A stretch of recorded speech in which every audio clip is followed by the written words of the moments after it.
Welcome everyone to All In on Real Estate. I'm your host, Aaron Goins.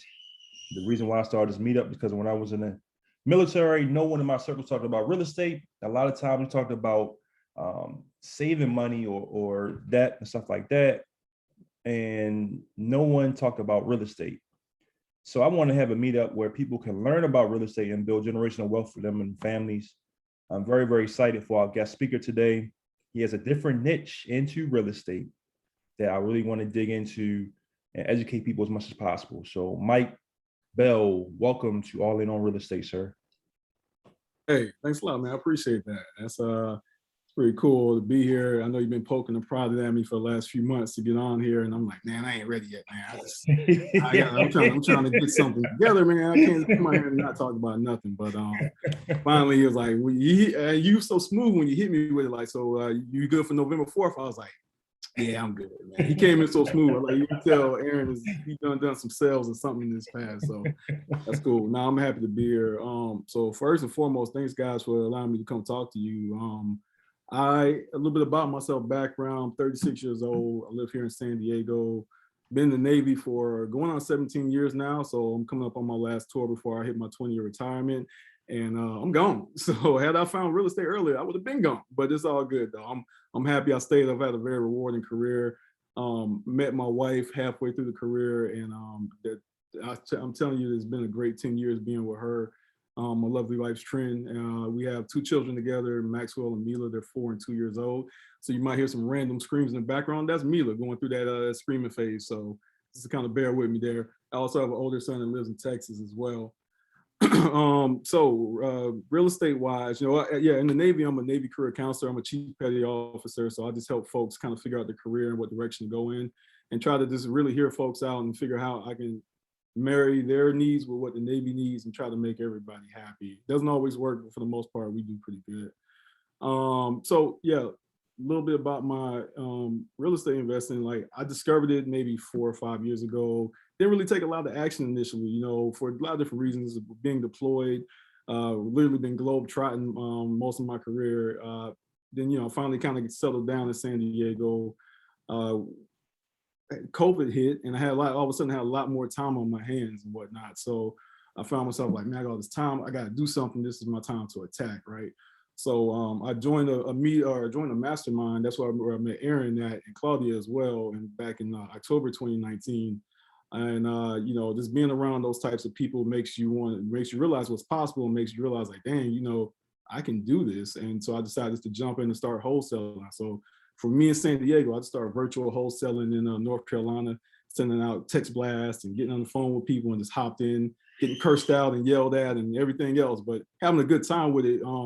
Just because I just was happy to be doing something. So, got burned a few times by some investors, kind of, steal deals from me, the usual stuff like that. But all in all, it was a positive experience.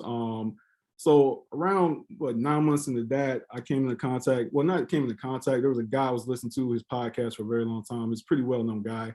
And following him on social media, I saw, he put out a call to help him find his particular asset class and another type of asset class. And I'm like, well, I know how to find off-market deals. Like, let me just go ahead and say, hey, let me reach out. It's not the niche I'm in, but I was like, hey, let me try. And so I did. I went and found him a couple mobile home parks. One he passed on, one he offered on, but that didn't work out. We got to talking about another niche he's in, which is the parking lot niche, which I knew nothing about and didn't see much about it. So I'm like, how does that work? So essentially, I was like, hey, let me try to find some parking lots for you. And he kind of gave me the direction to go in, and wasn't a lot to go on, but I just figured it out, and I just started consistently bringing him parking leads, and sending out direct mail to owners and calling them. And apparently I'm good at finding stuff, so that's what I do. I find random things like that and consistently. So flash forward maybe a few months now, I've been finding deals for him. I've immersed myself into the parking industry. I was named for the 40 under 40 for 2021 for the National Parking Association. Just by going to the conferences, meeting folks. I joined a nonprofit called Veterans in Parking. And this is just me just taking a leap and like really just putting myself out there. But so I was able to, they actually gave me a seat on their board of directors. So That's been pretty kind of cool. So I sit on the board of directors of Veterans Parking. Me being someone who's a career counselor in the Navy, whose job is to help folks like life cycle of the sailor from beginning to end, helping folks transition. I know parking companies hiring veterans right now, so I'm making that connection there. So it's funny how life just kind of gives you things that come full circle. So it's all kind of worked out very well. Yeah. And if you guys have questions, feel free to stop me anytime. I like to ramble. Well, I mean, I'm gonna ask you a couple questions, and then we'll go to the attendees. But I mean, what was the biggest thing that really got you into it? I mean, parking lots. I mean, was it just a different niche? Like, okay, I want to just do something different from the masses, or it was like, man, I see myself being that parking lot Maven or something, Maven or something like that. No, honestly, and you hit it right on the nail on the head the first time. I like to practice that blue ocean strategy. I don't like a lot of competition, so I like to be where others aren't. As is naturally my, I guess my personality. So, and the guy that I was listening to for so many years, his podcast, that's kind of his thing too, to identify markets or niches that a lot of folks aren't at, and try to consolidate them as soon as possible. So I kind of that speaks to me. So anything like ATM investing or you name it, anything that's not like mainstream, like don't get me wrong, I love multifamily. I think that's like the best thing ever. But for me and where I'm at personally right now, might not be the best investment for me. But so I was like, let me look and see what else is out there. And the opportunity presented itself. It wasn't like, oh, let me find parking. It was more so, my wife done lost it. But it was more so that, hey, this opportunity presented itself. I like looking at things that aren't that popular. Let me go down this road and see what happens. And it's been working out so far. Does that answer your question? Yeah. I mean, answer my question. I mean, I think that's cool. And the blue ocean, I get that from Russell Brunson. Just a lot of times what we do in the multifamily is the red ocean, you know what I'm saying? And then with the blue ocean, you got a little bit less people, less competition right there. So I love that. I love that analogy right there. So tell us about your accomplishments, because I see you on the national board. Talk about that. On the Parking Lot National Board. How was the experience, and what have you learned so far? Yeah, so I've gone to a couple of conferences this year, and it's because everything's opened back up since COVID, and the parking industry is very unique. All right, and a lot is big but small, where a lot of folks know each other. So, but it's been easy for me to be introduced to folks just by, being involved with the investor I'm involved with. They have a fund, and they have capital. So drawing that connection to like parking operators and companies, and trying to find different buyers and owners of lots, and just when you having that backing is a huge help. And then also having the veterans and parking like board of directors to kind of tie that in, and just working all of those avenues, and they bleed together sometimes. So it's been very interesting. And then the parking industry is extremely technologically savvy and advanced. All the EV electric vehicle charging stations, the license plate recognition, everything you guys see in a parking garage. I'm talking to the manufacturers and folks like that. It's not even real estate related, but I'm learning a lot, and I'm kind of storing that in my memory bank for further down the road. And it'll tie into what we're talking about today as well. But it's just been it's cool because I'm like, the Navy's so technically savvy, technically advanced, and we have all these folks, all this training getting out. I can help these folks get jobs in this industry, and I'm kind of doing the real estate thing. So it's just kind of weird thing that just kind of working for me right now. So I'm just riding the wave, man. Yeah, I think that's awesome right there. And I saw you 40 under 40. That was pretty cool too. And I seen you there. Congrats right there. I think that was really cool.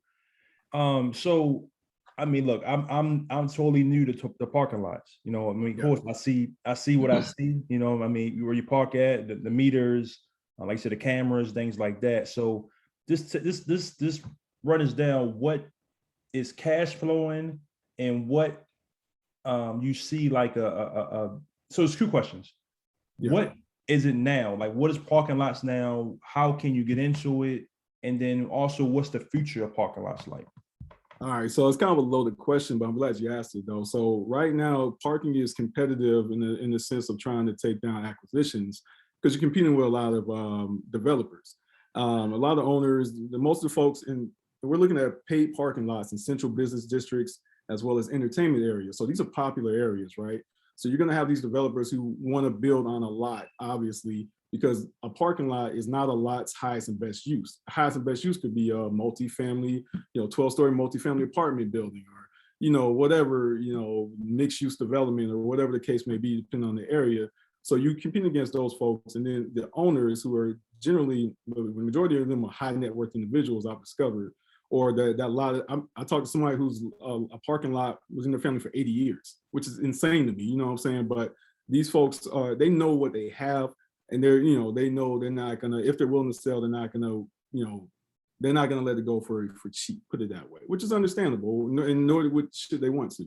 So, just finding that right mix of where you have enough foot traffic of people, drivers around that parking lot, finding somebody who's willing to sell, and find, at the right price where your numbers work, and then going ahead and executing that sale. And also, what's most important is having the right operator.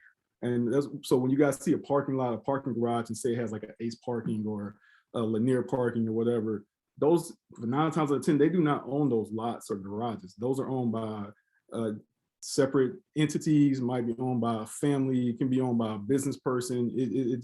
Every situation is different, but for the most part, they are operating under a lease or management type structure for that particular lot or structure, parking lot, garage. Does that make sense? Yes, yes, it does. So, is parking lots like self-storage? And what I mean is it owned by a lot of mom and pops? And then also, when you think about parking lots, like you said, the downtown area, and I think about truck stops as well. Yeah. What is the numbers like for these? So I know it's like 2 questions, but I'm just trying to understand it. So you put that broad picture to everybody. Yeah. So let me make sure I got the question right. So for the first part, you're asking like what type of owners are only on the parking lot parking structure. So I've seen a little bit of everything. I've seen like the large multinational type firms, or I've gotten good at finding who the owners are, piercing that corporate veil to figure out who owns the LLC. So sometimes, especially if it goes through the state of Delaware, I don't know. I'm never going to find out who owns it, because that's how they set it up. Oh yeah, I know Sam Wilson. I see him down there. That's who I called. Sam Wilson was one of the first people I called to learn about parking lots, by the way. He's a good dude. But his wife does the laundromats. One more time. His wife does laundromats. Oh, nice. Dope. Cool. I didn't know that. Yeah, he's a good dude. I talked to him a couple of times, and he gave me cities to go to or cities to stay away from and all that other good stuff, and stuff to watch out for, because the park industry is kind of full of sharks. Sorry for that tangent.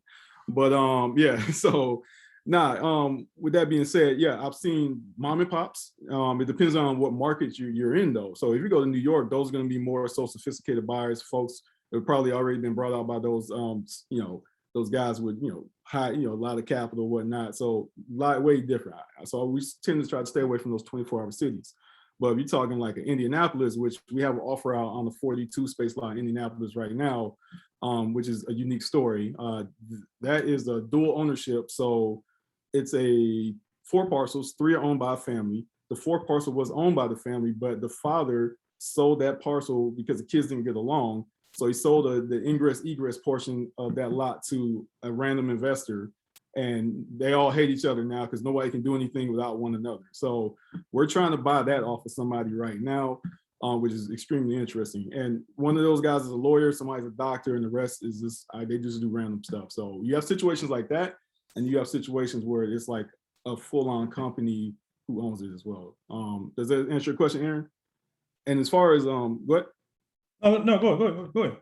No, yeah, definitely. So, and as far as numbers, it just is really, man, it's a mixed bag. It really depends. My mentor, he just purchased or closed on a parking garage down in Florida, 6-story parking garage, and the numbers there are, they're huge. There's a lot going on. It was a public-private venture with that particular city, municipality, and another investor, and he ended up going and purchasing the entire thing. So that was more, and I had nothing to do with that deal. I'm just kind of learning and soaking up like a sponge, but that's a lot larger numbers, a lot more complicated. You have equipment like I talked about with like license plate recognition and lighting at the top to direct drivers to the top floor, so you can maximize your revenue on each floor, things of that nature. So it gets more complicated as opposed to right now just a parking lot itself, where you have one parking lot, you have a manager of that lot or operator that you have a double net lease with or a net lease with, and they pay you something every month.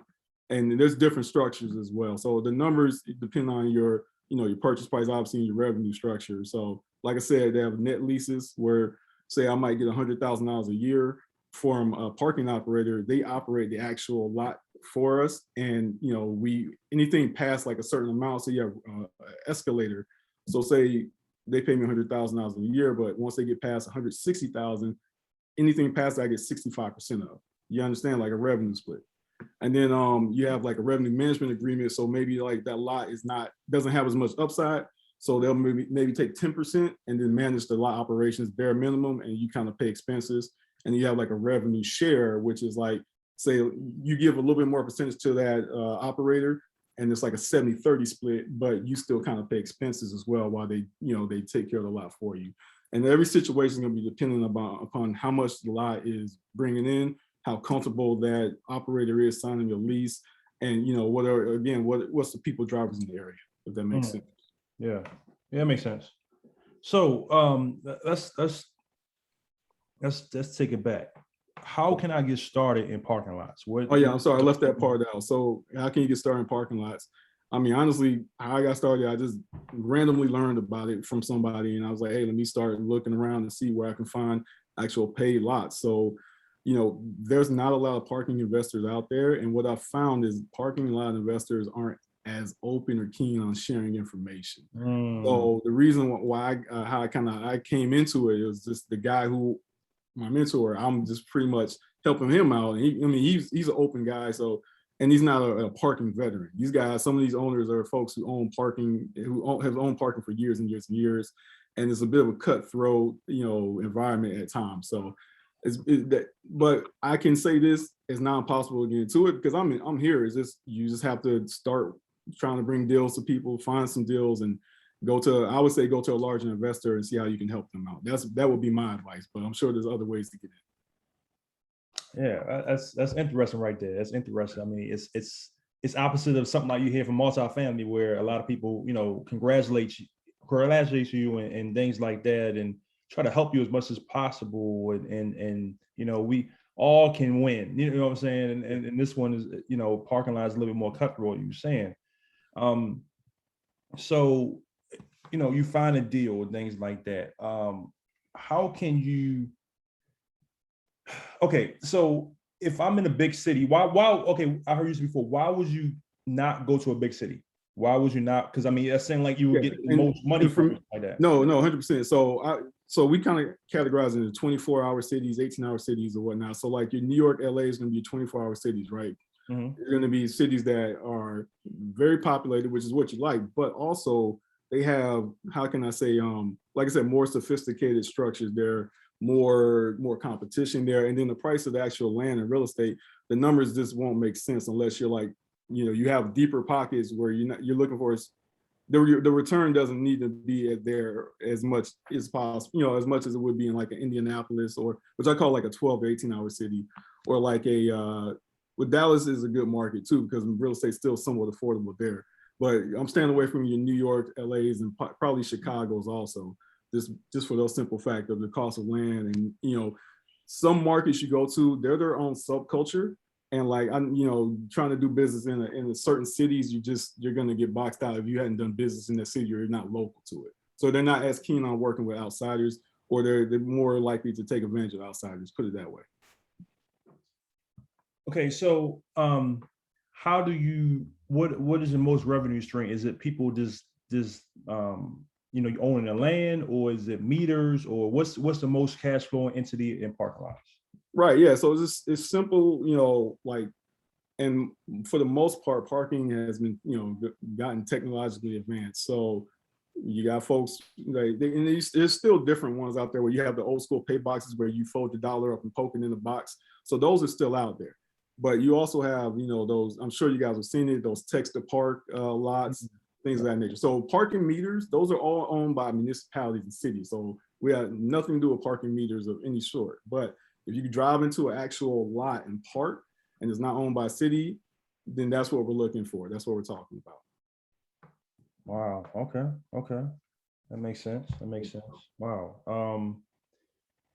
Man, so where do you see yourself in matter of fact, let me before I ask you about you, the bigger guys in the industry that have you met, how did they start and what are they doing? Like, are they just have a whole bunch of parking lots, or they have like a city that they just have a whole bunch of parking lots in, or what? I mean, what's the like the bigger players in the parking industry like?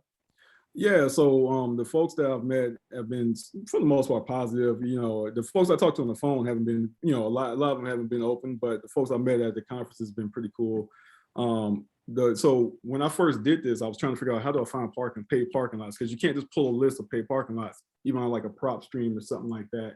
You know, so I had to go like grid by grid, and I would get up 4 o'clock in the morning every morning. And parking garages too, yeah, it's a little bit easier to find, but still kind of the same, because those might be owned by municipalities and they're not going to be as keen to sell. To answer your question, Angel. But yeah, so I just made a list of cities, and I talked to Sam Wilson. He gave me a list. Hey, try these cities here. So I added to that list, and I had about 22 cities, and I just every day I'll search a grid, and it might take me a couple of days to a week to get through a specific city, however big their downtown is, or whatever entertainment districts I could find through research. And I would literally look for parking lots in those city centers or whatnot. And then I'll go down to a Google Street View and see if I can verify whether or not there's a paid box or some type of paid parking component there. And that's essentially what I did. And I built 300 lots over about 2 months doing that, a list of 300 lots. And then I got access to private investigator software, because most of them had LLCs where I was having trouble piercing the corporate veil. So I had to get a background check and all this other stuff to find these people. And so I went through and just built a whole list of names and phone numbers using the best private investigator software I could find. And from there, I just direct mailed these people, and I just started getting phone calls. And to answer your question earlier that you asked, the first phone call I got was from a guy who owns 71 parking lots nationwide, which he just had he has I think it's a fund structure, if I'm not mistaken, what he had, but essentially he just buys parking lots for him and his investors. And he called me. He wanted to see what was going on. So I took that to my mentor, and we started trying to. And granted, we have not brought anything from this gentleman yet, because he has been proven not to be the most honest person. Like I said, the parking sector is full of some characters, but we are working a couple deals with him right now, but haven't gotten to the finish line yet. And Sam Wilson actually told me, hey, watch out for that guy, once I told him we were trying to buy something from him. So it's all like they all know each other. It's so crazy how this parking world is extremely small. So it's kind of funny there. But before we go any further, don't forget I got that truck parking deck I want to kind of talk to everybody about as well if we have time. Let's go. Here you go. Lord, yours. All right. I don't want to. I've been working on this. I had my wife look over. So my wife is in tech sales, and she gives presentations all the time, right? So she said, keep it short, all right, keep it under 20 slides. So I got 13 slides, so I'm not gonna beat you guys down. I kept it 16 as well. So you guys have my wife to thank for that. Is there any way you can share the screen with me? You're already ready. All right, can you guys see what I see right now? I don't see anything yet. All right, cool, let me try it right now. Let's see here. All right.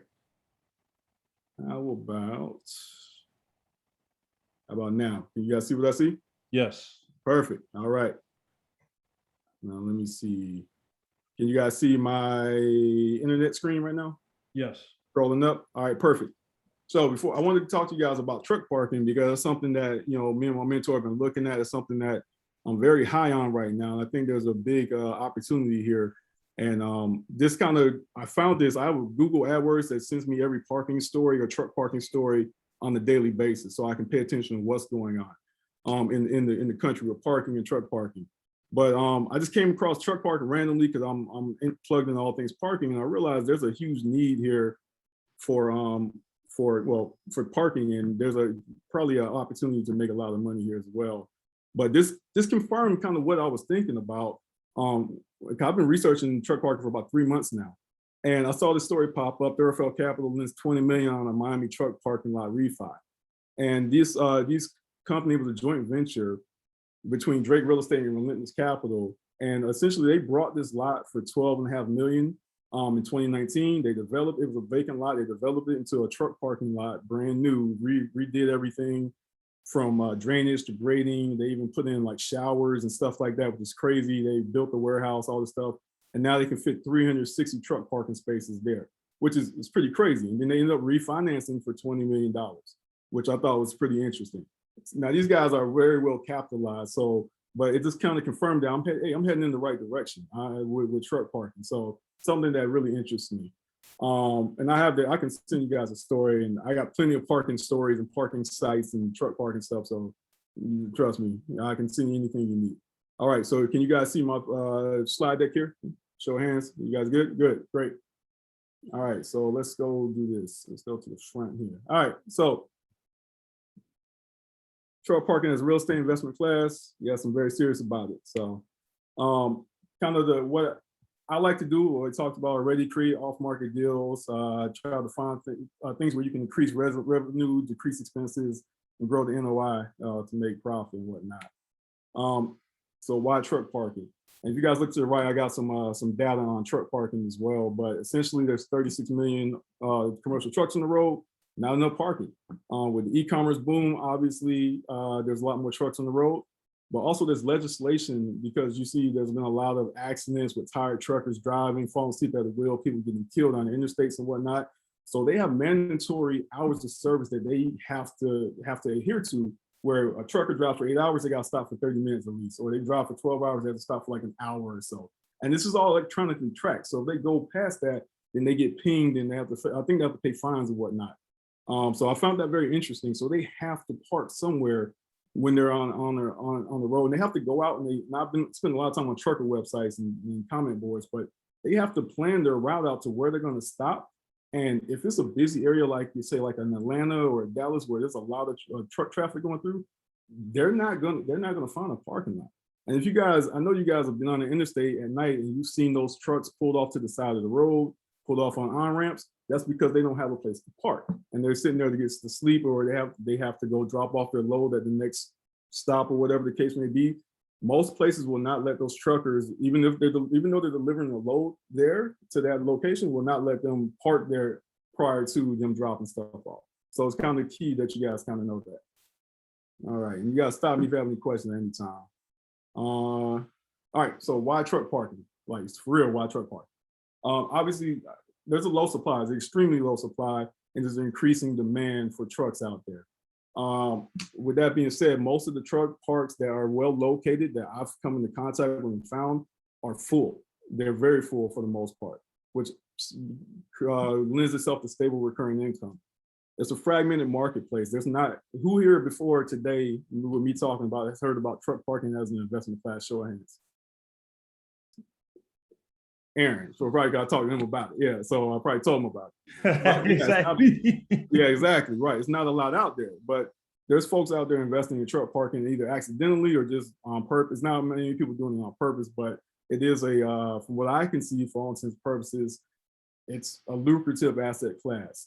And it's overlooked by the US government and most investors. So when I say overlooked by the government, I would say the federal government is aware of it, but they're not going to do anything about it. Here's why. All right, who here has heard of or been kind of paying attention to the news and the infrastructure bill in Congress, right?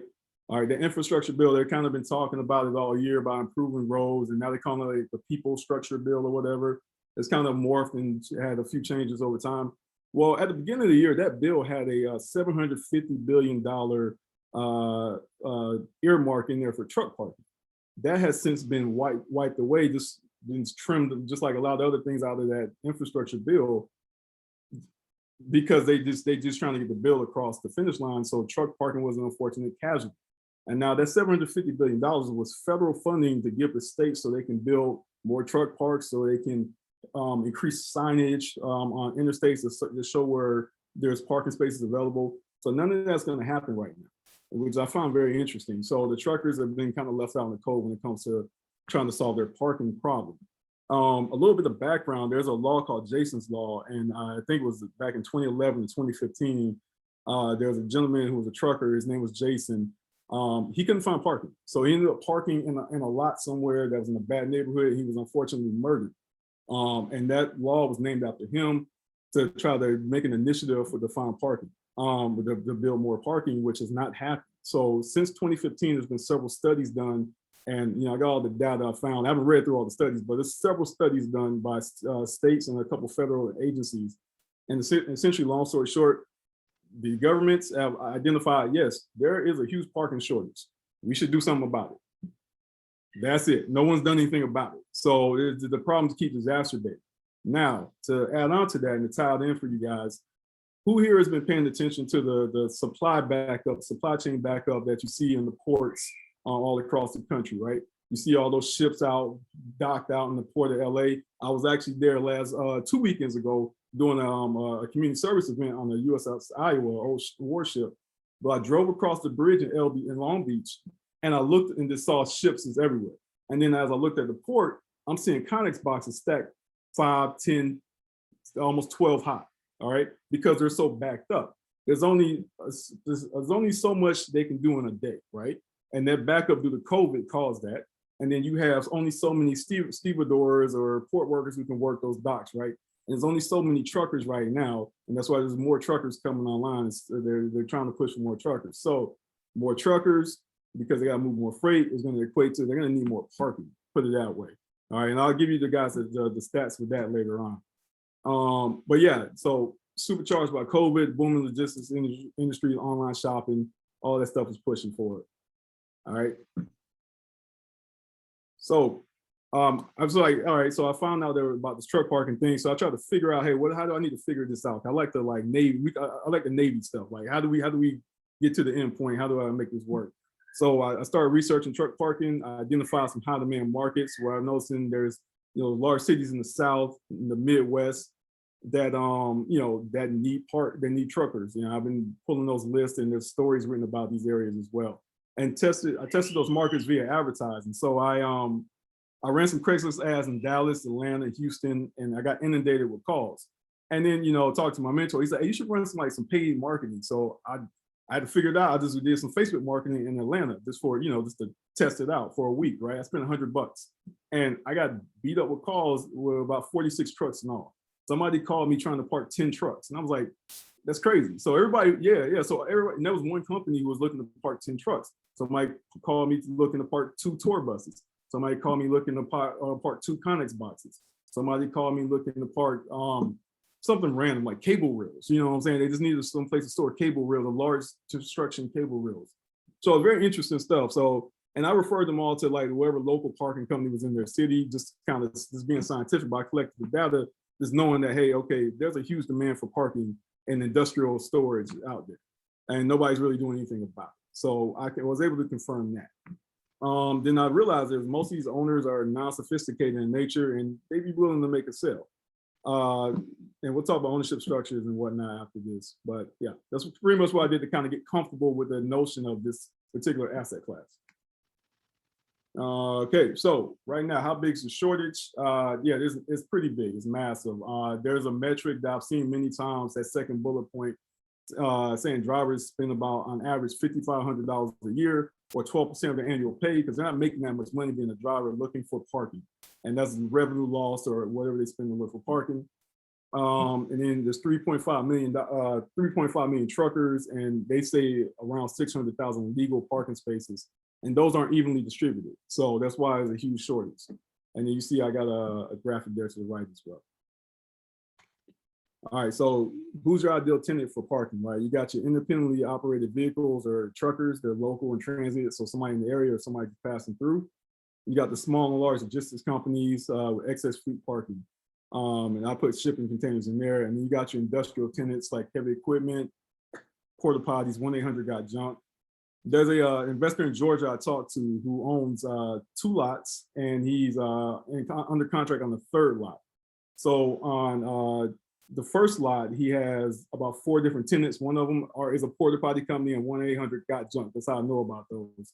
And 2 other folks that he leases his slot space out to. And then he's cash flowing. I can't remember exact numbers. He's making a lot of money. Then there's a second lot that he owns that is leased out to one construction company, and they're paying them about $5,000 a month to park all their stuff there. And it's a net lease. So they're pretty much made some improvements to the property, and they're responsible for everything on premises. He just collects his check. So it's very interesting. He didn't do anything to improve the property at all. Okay, and then we talk about levels of parking needed, and this is kind of what I categorize. This is my own definition that I came up with, just to kind of, obviously not, you would want monthly parkers, but depending on your level of management and how intensive you want to be, there's different ways that you go short term and medium term as well. And here's a few ownership structures that I've identified. Obviously, you have self-management, so that could be somebody like who owns a mechanic shop who has a big lot on the back, and they're just parking trucks there just as an ancillary income to make extra money. We also have, an owner who contracts their lot, just like the gentleman I talked to before. Well, actually, no, that's not the gentleman I was talking to before, but he contracts a lot to a parking company, and they basically take care of everything, 100% fill and manage, and they may have like a revenue share agreement or something like that, or whatever the case may be. Then you also have partners, the owner partners with the parking company, the tag team filling the lot. And that's like a hybrid model. And that's a model that I would intend on using and when I do take one down for this intended purposes of getting SBA funding and maybe only having to put 10% down, because from research I found, a lot of lenders are looking at truck parking like they look at self-storage like it's a business, like it's real estate. So it may qualify for SBA funding as well. And then also the net lease model, like a gentleman in Georgia I was talking about, who just leases out his lots to different folks. All right, so buying versus developing. That story I showed you guys at the beginning about the Miami lot, they built the spec and they had the money to do it, and they all obviously it paid off for them. But that's the one pro I see. But then there's different cons where you may come into contact with NIMBYs, and who here by show of hands knows what a NIMBY is. Not in my backyard, right? Somebody who's not having it. All right, they don't want it to happen. That's understandable. Then you're looking at replacement costs and rising land values. It may not be advantageous for you to develop out there. It just depends on the situation. And then higher zoning barriers for entry for new construction. There may be lots that are grandfathered in, but you try to go do the same thing and develop, you may not be able to. So you just have to do your research.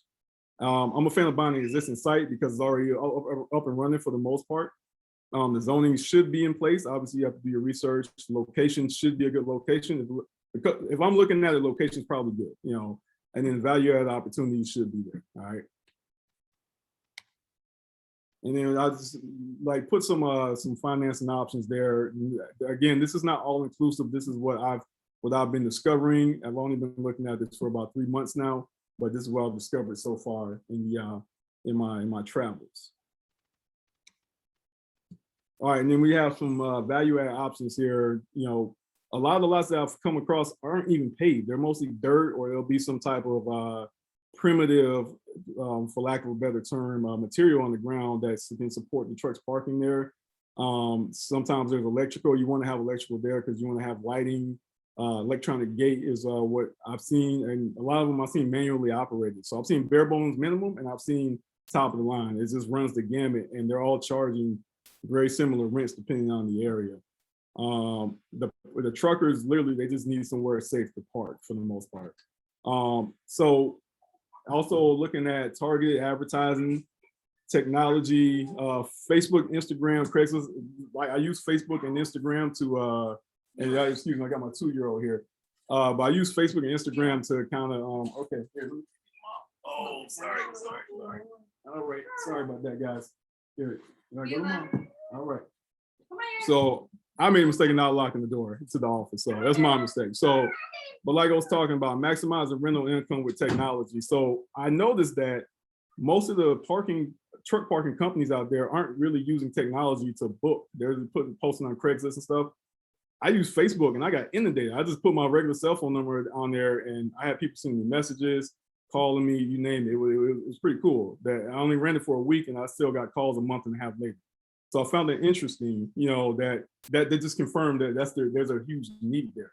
And a lot of places didn't even use good signage. It's just like typical business, marketing things that you would do. It's not really happening for a lot of these companies or a lot of these owners. So I'm like, man, if someone comes in there with some good business sense, you can make a killing or do fairly well for yourself. And then ancillary income. So I've seen a couple lots with billboards on them. And also, they rent to different industrial companies in addition to trucks as well. All right, so this is pretty much the end of the presentation, but so because life is fortuitous, I just sent my mailers off for truck parks. I built a list of 150 truck parks last month, and I sent the list off about a week and a half ago for mailing, and I got a call on Monday, my first call. So this is a owner of a lot that's in the Dallas-Fort Worth area. He's asking price of 2.8 million. So he's one of the gentlemen I talked about where they just lease their lot out to a truck parking company and they just get paid a monthly, monthly rent. They don't care about anything else. So he wanted 3.5 acres. He wants 800,000 an acre. So he's not even looking at it as a commercial type play. He's just looking at it as land, which I found very interesting. What's also interesting is it's right off a major interstate, and there's a huge billboard, brick-built billboard sitting on that land as well. So I found that interesting. He says it could park 120 spaces. Looking at it, and that's a picture of it to the right. That's the actual picture. Looking at it, I say maybe closer to 100, but not all. That lot wasn't full with that picture, that overview I found. So, so he rents out to a truck parking operator. He would not tell me how much that, or he wouldn't tell me how much he was getting paid. I poked and prodded him and was asked nicely in every type of way, wouldn't tell me.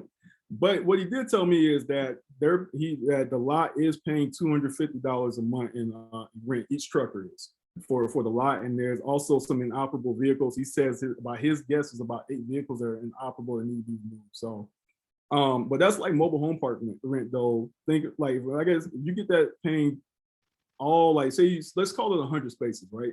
And at $250 a month in rent, that's pretty good, you know, especially if you get it for the right price. Not a lot of capex there. I've already, from what I can tell, I had a buddy of mine go check it out who lives in Dallas, and you know, the perimeter fences need to be replaced. There's no gate there, things of that nature. It needs to be cameras, but I know they have electrical because they have a billboard with lighting on the property. So I know there's electrical somewhere on the property that maybe can be tapped into. So just kind of keeping that in mind. And then the lease he has with that particular parking company is, he told me, is up. It's no longer valid. So they're paying month to month. So you can come in and bring in a new company if that current company did not want to, you know, play ball or increase rent or whatever. So there's a few different ways you can slice that cake. So I'm working that deal right now. You know, my mentor was willing to invest in it, and I'm putting it out to different folks right now to see who's interested in taking down a truck parking deal. So without further ado, that concludes my presentation. I'm here, definitely here for questions if anybody has any. I know I threw a lot at you guys and I talk a lot, so feel free to ask if you have anything. I know Angel got her one question in the chat, and I got another question for you, and then everybody else. Yeah, let me see what we got here. Let me stop sharing. Ask questions right there. Let me see. I'm not sure what's going on with my mouse. All right, there we go. She said, I wonder if you can start like an Airbnb company program software, but for short-term daily trucking for rental. So there's something out there, one of the things that I've been doing is like, I see that there's tech companies out there who have kind of started doing exactly what you're talking about. And there's a company called Stowit who they reached out to me. They saw my Craigslist ads and reached out to me. I told them what I was doing. So, you know, they're like an Airbnb type deal for truck parking, but on a smaller level. And they have a lot of different locations around. And even on the transient parking side, there's a company, because I was beating myself down for a long time trying to find parking deals and trying to call people. So there's a company I connected with, a tech company called, and their name, forgive me, I forgot their name right now. Oh, Air Garage. So Air Garage, they are like an Airbnb, or they're like a tech company where they don't have any hardware or technology. And they've been making all my phone calls for me. So I said, hey, I'll give you a list of folks to call. I know you're looking for the management agreements. I'm looking to buy. So all you need to do is ask the same questions, but just ask, are they willing to buy, and ask about the financials. And so they've been doing my work for me. So I find that when you leverage with companies like that and make it a win-win, that you can get a lot more done. So they've been kind of running through my leads for me as well. Does that answer your question? Yeah, well, like my first thought was Calendly, because you can do those multiple attendee meetings now, but you need something that when that spot is rented, it takes it out of the pool. So And that's there's what made a- me think about the Airbnb thing. no, absolutely. There's another company. Not if here. If let me find it real fast. Give me 2 seconds. I have a. All right. So it's called Truck Park. That's the name of the company. Your secure parking solutions. So they do exactly what you're talking about. Okay. And they go basically, they go around, they contract with lot owners to advertise what spaces they have available, book them. You can go on the app and book everything. So those are in place. Those type of companies, they've found, they basically built their companies like that. But no one's really trying to own the real estate or consolidate, with the exception of that one store I showed you at the beginning. Those guys are doing good. So I think there's a opportunity definitely in the middle and to lower tier to get small to medium sized lots and make some high cash flow for it. Now, I'm not sure if you can refinance to what they refinance to or anything close, but I know it can be a high cash flowing business. Do you have to reinforce the blacktop on those? No, so it depends. It depends on where you buy it. There's a guy on YouTube I was watching. I was trying to figure out like this whole truck parking thing, and he brought in New Jersey, and that's particular municipality in New Jersey made him put down a certain type of material, surface material. But then they also made him dig 2 drainage ditches. So his prices or his cost went up exponentially. That it's going to vary from municipality to municipality, and depending on when you buy, will those same rules be grandfathered in when you buy? There's stuff you just have to research to make sure you're during due diligence and make sure you're not shooting yourself in the foot. I was just thinking about like all the parking lots that like when you or gas station stuff where it says no semi parking because it tears up the parking lot. Yeah, so that's what made me think about it. No, I'm glad you brought that up. That reminded me about something. So truck stops, right? And I know folks, I was talking to somebody who's like, well, isn't that what truck stops are for? No, the truck stops business model is to get you in, service, gas, shower, whatever the case may be, and get you out so they can get the next trucker in. All right, so they don't really have a vested interest in having folks park long term, whether it's for the day, medium, or long term. Now there are truck stops out there who do offer daily parking, but those are few and far between because their costs will go up. We'll have to buy more real estate to park folks for longer. That's not going to work with their business model. So truck stops are growing exponentially and they're building a lot, but they're not solving the truck parking problem per se. They'll help out, but it's not going to solve the problem. Now, if y'all did like that warehouse model, would you do something like a laundromat, but not a laundromat, but has the cards to where if you kind of like a franchise, you're across the nation. So if they have the little card, they can do their laundry in your warehouse.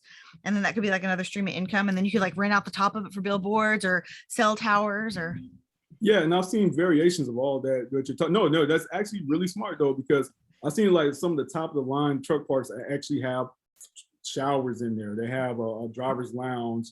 There's a place out of close to Dallas that they seem to have it all. They're doing it all. I can't remember the name, but there's another place called Local Truck Park with 4 locations in Texas.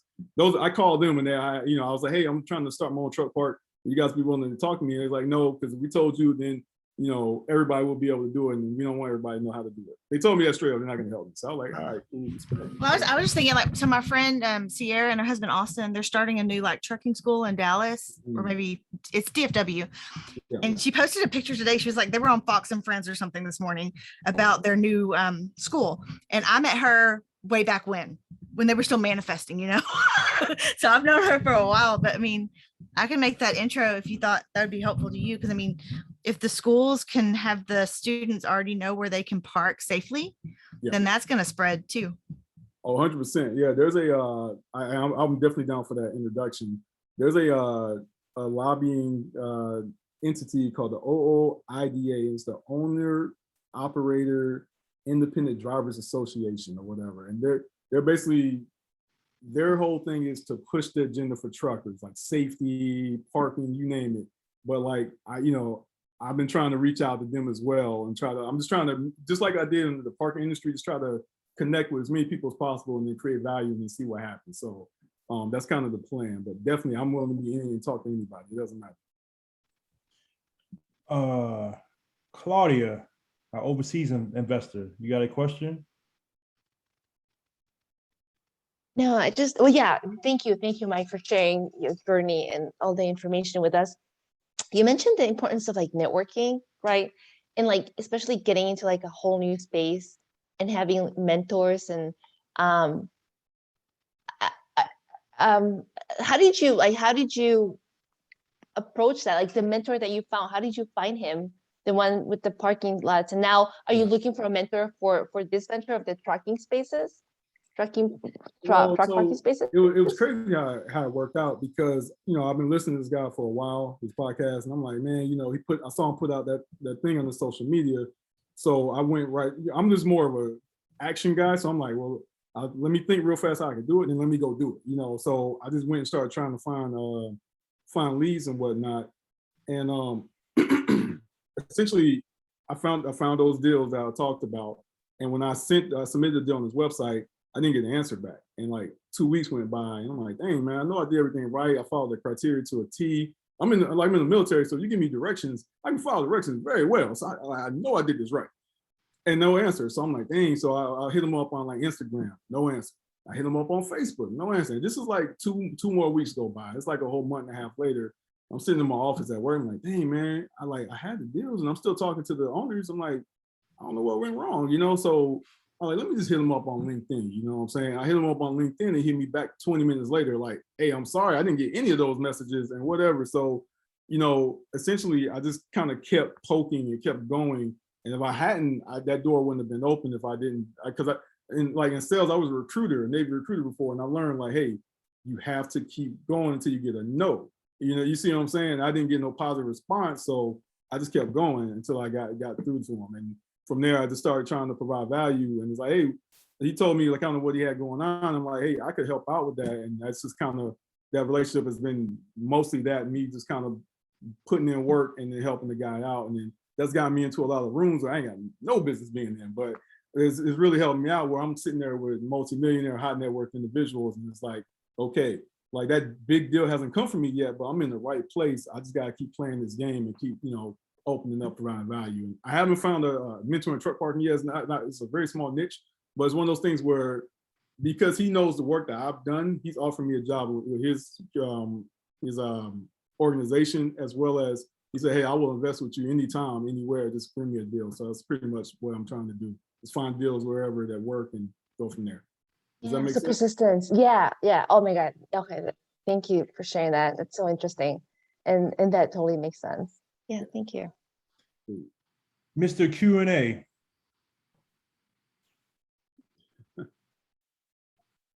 Oh, Aaron, thank you for actually bringing this host. Can you hear me well? And hey everybody, how you guys doing? Mike, thank you so much for your for the information you actually have imparted in us. It was good information. I've been curious about parking lot and other kind of sectors within the commercial real estate realm. So I do have a question. Well, I do have a couple questions. All right. So as part of the process, is there part of the business plan that a long-term lease with an owner for the land? Therefore, you don't buy the land, you lease it for much cheaper than what you would have paid for it, develop it for 15, 20, 25 years, and do the work for it. Is that also an option that's available? It's not one that I've seen, but I think you're talking about like a ground lease or whatnot. I've heard like a 99-year ground lease and stuff like that. Yeah, exactly. I mean, I don't know a lot about that, but I've heard of that being done for folks who they'll sell the lease, like a 99-year ground lease, and that investor who made the purchase will build an apartment complex on that land or whatever, and then that person who owns the actual land gets paid a good amount of money. All right. Good amount of money. Okay. Yeah. Okay. But I think the return in that case, the return is like 3 or 4%. I don't know. I'm not an expert at ground leases at all, but I'm going off what I heard on the podcast. Okay. Yep. All right. Awesome. I don't know if anyone else have any questions. That's it. Absolutely. All right. You got something? Yeah, Mike, great presentation. How are you guys handling or working out with the financing on this? Because that's what I do, alternative financing besides real estate, much other things too, self-storage, all kind of commercial properties. With that one for 2.8 million, that's just land, right? That that That's correct. acquisition? That's correct. Yes, it is. So, and to answer your question, I haven't gotten there yet. So this is something that I'm really just kind of getting into. But with the parking, with the transient parking, for those folks I'm working with, they have a fund. So they have a $30 million fund. They've already pulled those funds together. And, you know, so for the most part, they're either buying outright the properties, or they're getting debt. They have, you know, they can get debt on it pretty easily. So that part is kind of taken care of there. But with the actual truck parking, I have not solved that issue yet because I hadn't come across a deal until this week. This is literally all stuff I'm just working on now. So I love to connect and hear what your thoughts are and how to get to the finish line with one of these. Okay, yeah, we'll have to stay in touch, you know, because Absolutely. I don't do just the real estate. I'm working all type of alternative lending, more business to business. And then, you know, my lenders will do land, you know, off-topic type financing that the banks won't touch because these are private lenders.